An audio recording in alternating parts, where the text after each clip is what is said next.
Hello, my name is Samuel DERGEL, and I'd like to welcome you to the DERGEL Executive Network Podcast. Today, with me, we have the pleasure of speaking with Emilia Bunea. Emilia just wrote a book called Leadership for the CFO. You may know that I wrote a book way back in the day called Guide to CFO Success. So this was of special interest to me. I do find that the CFO of the C-suite leadership has its unique, how would you say that, Emilia? Characteristics. Thank you. Unique characteristics. And it's a worthwhile book. I ordered the book. Amazon told me yesterday that it shipped it. I'm very excited to read it. But in lieu of reading it, at least to start, we get to hear from Emilia herself. So thank you very much for joining us, Emilia. Thank you, Samuel, for inviting me. Glad to be here. Emilia, let's set the stage.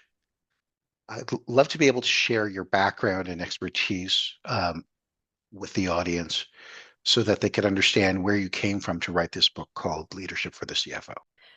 Thank you. I do come from an unexpected direction, I think. I've been a CFO for a long period, mostly with Fortune 500 companies. I was CEO, also country CEO for a few more years afterwards. And I would say it's unexpected, not because you won't find books written by CFOs about leadership, but in this particular case, after my executive career, I changed track significantly and went into leadership research, leadership academia. I got a PhD in organizational behavior and leadership in Amsterdam, and this gave me a perspective that I think is unique, the perspective of a leadership academic and practitioner at the same time. So I wanted to share that with CFOs and people who want to aspire to become CFOs, young people who are considering a finance career even. I think there is quite a bit in the book that they would enjoy. And I hope I wrote it in an enjoyable manner enough that they would be able to read it to the end. I'm looking forward to it. So let's talk a little bit more about the book. There are a lot of leadership books out there. There are a lot of CFO books out there. Yeah. Why does, what's unique about leadership for the CFO? I think, first of all, and the problem of any author is trying to say to compress what they think is unique about their book, but let me give it a try. I think first of all, no matter what you're trying to do in a professional context or even in a personal context, you'd want to know what the research says. I think especially in our day, it would be strange, imagine, I don't know, I'm a 56-year-old woman. I want to go into exercise. I would want to know what the research says about that. And I would want to know what the research says, not as in, here's an influencer who writes about leadership and cites a paper that happens to confirm their viewpoint, but I want to read it from someone whom I trust to have really reviewed everything that's out there, right? So that would be the starting point. Now, there are some books on leadership. There are books on leadership written by academics who are quite equipped to review the knowledge, the state of the knowledge, but you won't find those to be very practical or practically minded for the reader, because those academics have not been in the leader seat, in the CFO seat, even less so.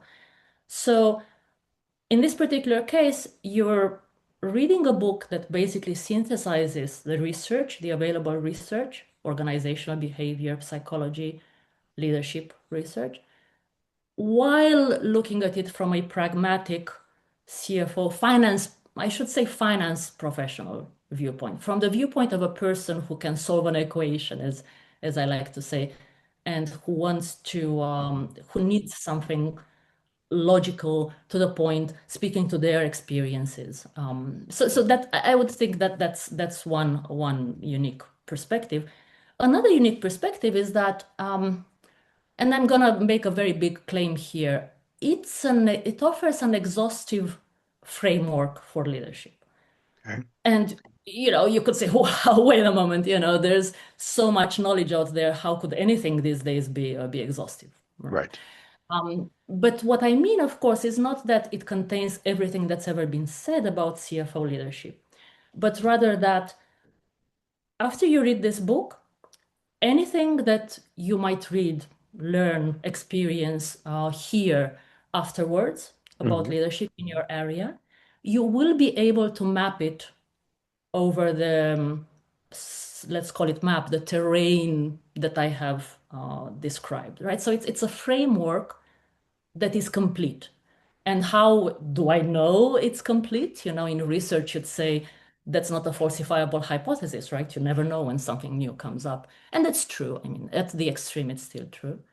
But what I did was I started from transformational leadership. Transformational leadership is the root good leadership style, let's call it like this, set Okay. of behavior. There's 3,000 studies to date, academic published studies on transformational leadership. So obviously those studies don't all say it works. I mean, that would get old pretty quickly. So many of them show when it doesn't work or when it Hmm. works differently, for whom it works in certain ways, who, right? So who and for whom and in what context. So basically, I've synthesized all this, if you wish, cloud of right of conditions around transformational leadership in this model that I called the LIFE model. Consultants and lo and behold, academics love a good acronym, which stands for leadership, interaction, followers, environment, and which actually also maps how leadership research has been thinking about it, because researchers also started by mostly focusing on the leader, then realizing, wait a moment, it's more about the interaction, then thinking, wait, we should focus on the followers. What are their expectations? What are their Hmm. preconceived ideas? And then finally thinking, oh, but the environment also matters, the context, the power balance, is the business losing money or making money, and so on and so forth. Right. Um, and so, in your experience and from your research, um, what are some of the top things that, you know, CFOs are missing leadership wise? I would say I've also spoken to roughly 200 finance leaders, interviewed them in preparation, as research for the Hmm. book. And I would say, based on this, that there are two types of finance leaders. And they were not all CFOs, by the way, also finance managers, so various levels. There is the type that doesn't buy this leadership thing, BS, so to speak. So Hmm. they are numbers, facts people. What is this? I'm going to be clear in my communication. I'm going to be fair to my people. I'm going to be a decent person, and I'm going to be a good expert. That's it. What more do I need? Right? Right. Why do I need this whole cloud again of context around? Hmm. And of course that's a dangerous position to take, especially because it works to some extent and up to a certain level in their careers. It kind of works more than, Hmm. say, if they were in sales or in Right. operations, because they can Right. sail on their right. They can sail on their Absolutely. expertise for longer. So accepting that the leadership dimension, let's call it simply interpersonal Hmm. skills Yep. dimension, actually is ignoring that is leaving money on the table, I think is important for this group of CFOs. Okay. Um, they would be the hardest group to convert, of course, because Correct. I guess they would not want to read my book, right, to begin with. But I have hope. Maybe our discussion helps in that. I'm pretty confident that it'll help some people make the shift. In my experience, uh, uh, the challenge is not that they can't, it's just that they've never been acclimatized or trained in leadership and what that means. And so they focus um, on their experience and what's worked for them to date. Um, you know, I started my career in finance, and I used to joke that when I was in finance, I spent more time with Excel than I did with my wife. And because and I've seen finance people when they've left finance, um, use Excel to. There's one person I know who used Excel to manage their wardrobe and what ties they were going to wear with what suit and shoes and belts, because that's the tool that they knew how to use. So I do think that it's really more a product of how they're developed.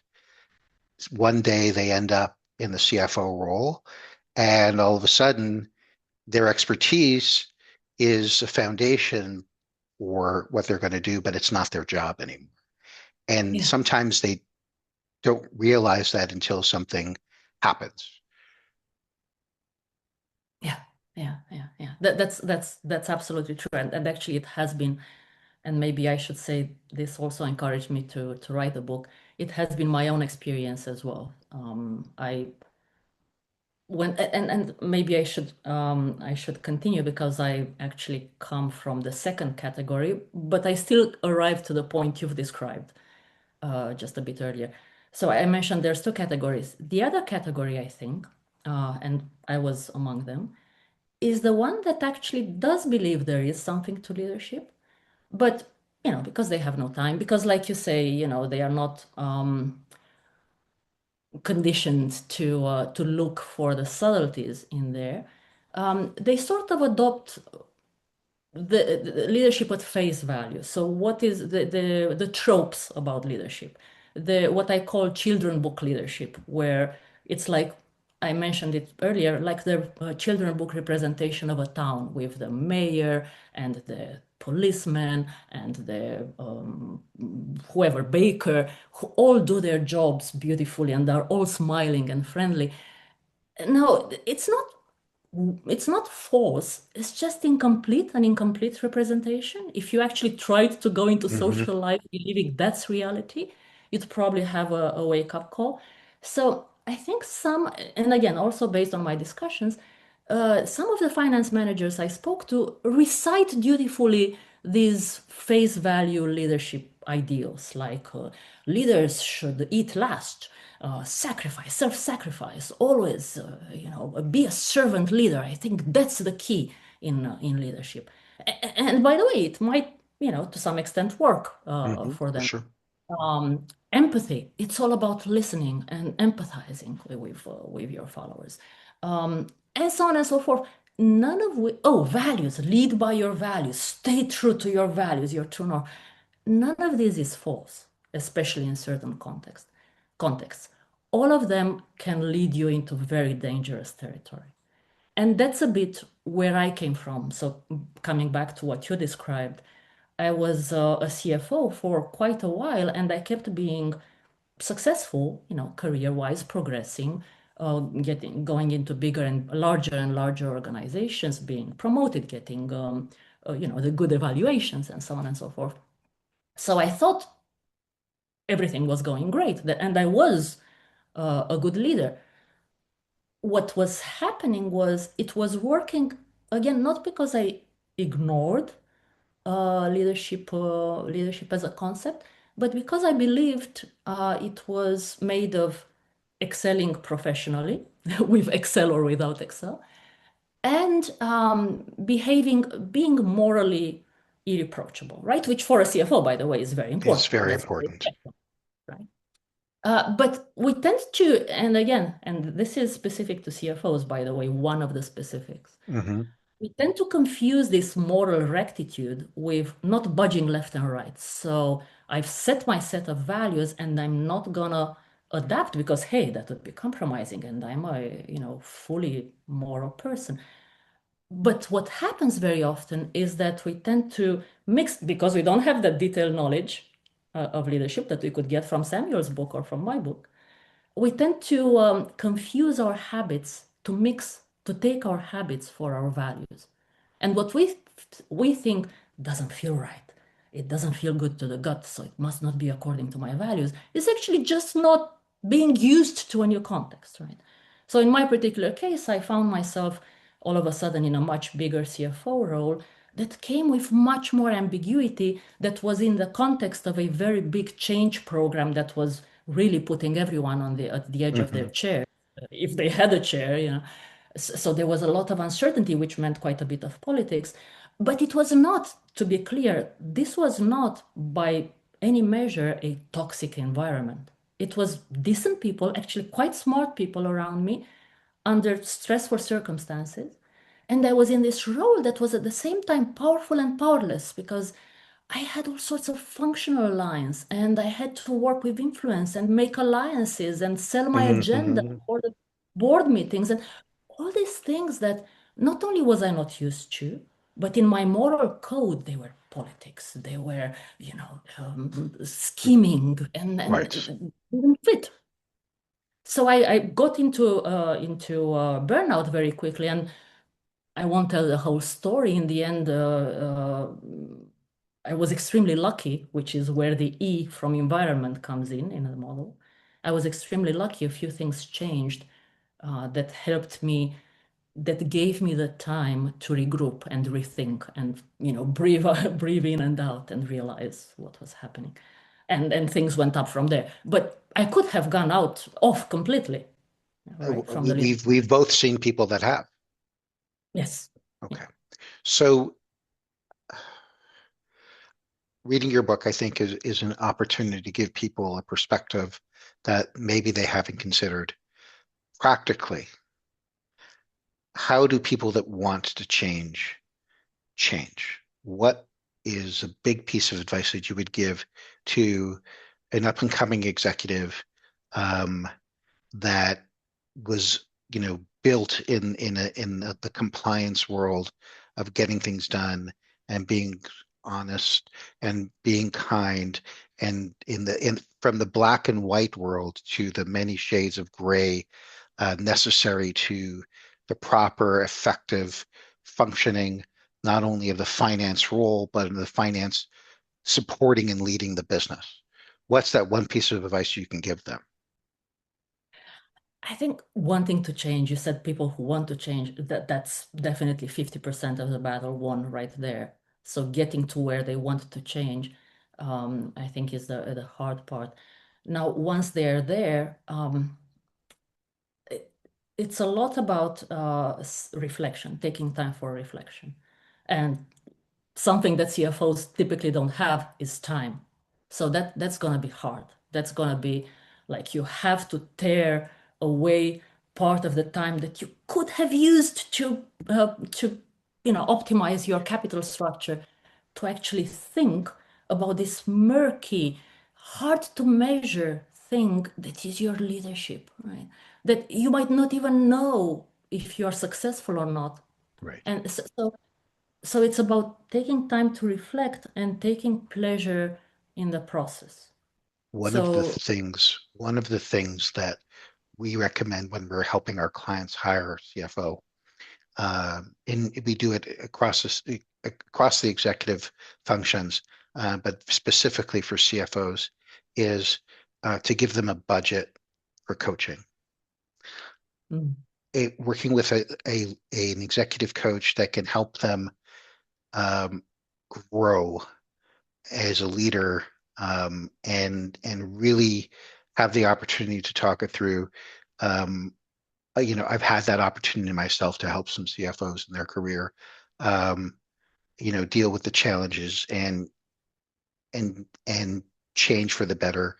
They did come willingly, but for me, I highly recommend it to CFOs that are serious about making a difference in their career and knowing that what got them here will not get them there.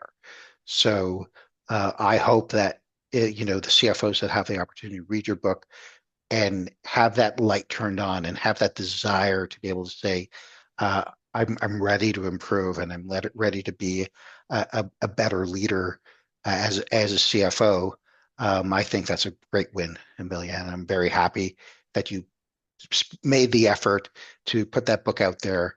And I know you're going to make a difference to people. So kudos to you, Emilia. Thank you. And yes, I couldn't agree more. I think speaking to some, it, I've had not unhappy, unsuccessful relationships, coach, CFO coach Sure. relationship. So of course, as in everything, it has to be a quality coach. It has to be someone who's able to um, empathize, but also challenge you, the good mix. But if it's there, it's invaluable. I agree. What, we get to the point in time in the podcast where I stop asking questions and I start answering questions, or at least one question anyway. Emilia, do you have a question for me that I can try to answer? I haven't planned for this, so um, I'd love to, I'm very excited to hear your question for me, Emilia. So you might not be of that opinion, but I have heard executive search experts before say that they can read a person, a candidate, in the first whatever it is, 10 minutes or 30 seconds. The time varies a bit of the interview, of their discussion. And I was wondering, have you had that experience?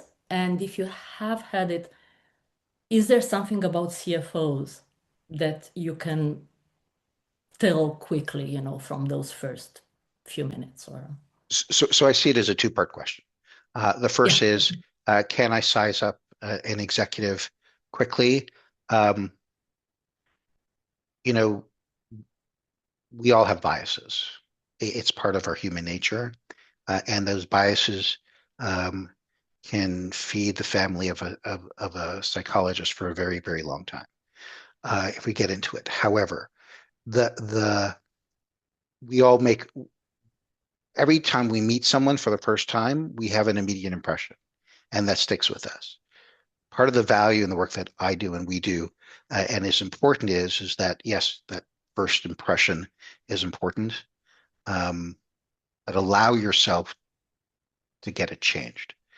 And I've been surprised by asking, learning, and getting people to talk. Sometimes the conversation confirms what I thought, and I'd say many times, maybe a small majority, but there are times when you go like, "Wow, I never would have thought," and that could be both good or bad in the context.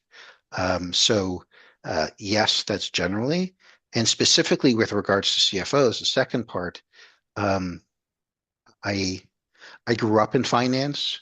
It's my expertise, and it's where I grew up.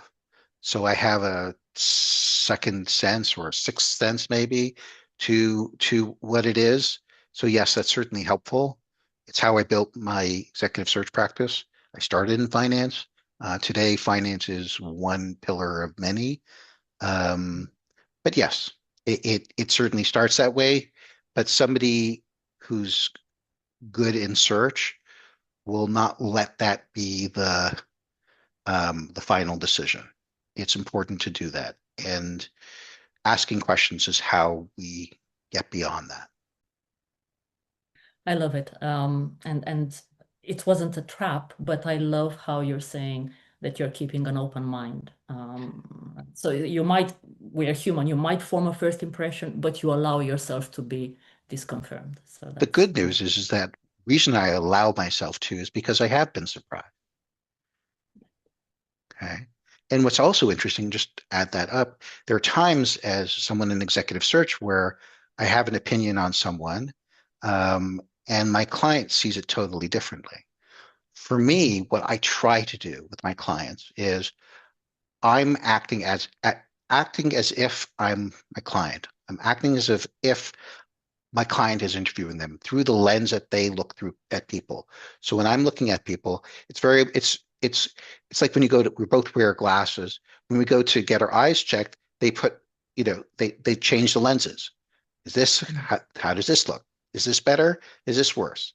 And so um, try to be able to do that. And the good news is when we work with our clients, over the years and learn their business and learn their culture and learn what works and learn what doesn't, we're able to look at it through their lenses, and that helps. And just one more, it's sometimes we're able to see it better than our client. We had a situation recently where we had some candidates in, they said, no, that's not what we're looking for. And we came back and said, you really have to look at this one. And they were like, you were right. So thank you. That was a great question. I'm very excited for you as the book comes out. I know it's a professional book, so it's not going to make or break your career or your bank account, but it's certainly it's certainly a great accomplishment. And what I learned when I wrote my book is that it made a difference to people. I have to tell you, I take that with me. We're able to help someone get an aha that impacts their career and their life and their family. It's gold. So I wish that for you, Emilia. Thank you. Thank you, Samuel. And same to you. Continue to do thank so. you. Thank you very much. Looking forward to continuing our personal conversations, Emilia. And on that note, I'd like to thank everybody for taking the time, listening in. Leadership for the CFO is the book. Emilia Bunea. You can go to your favorite online bookstore and order it and get it and learn it and share it with people that you think can learn from it.